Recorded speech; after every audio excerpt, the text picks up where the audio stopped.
ช่องระฆังทองสวัสดีค่ะคลิปนี้มาดูแนวทางมัดรวมฮานอยของเจนุกบารมีมหาเฮงนะคะ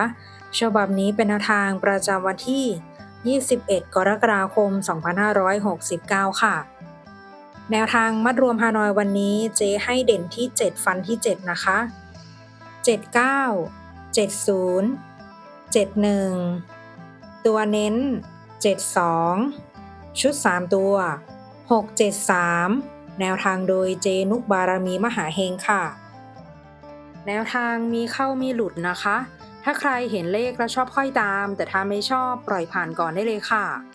ฝากกดไลค์กดแชร์กดติดตามพร้อมกดกระดิ่งแจ้งเตือนเพื่อที่จะไม่พลาดคลิปใหม่ๆจากช่องระฆังทองด้วยนะคะขอบพระคุณทุกท่านที่เข้ามารับชมค่ะ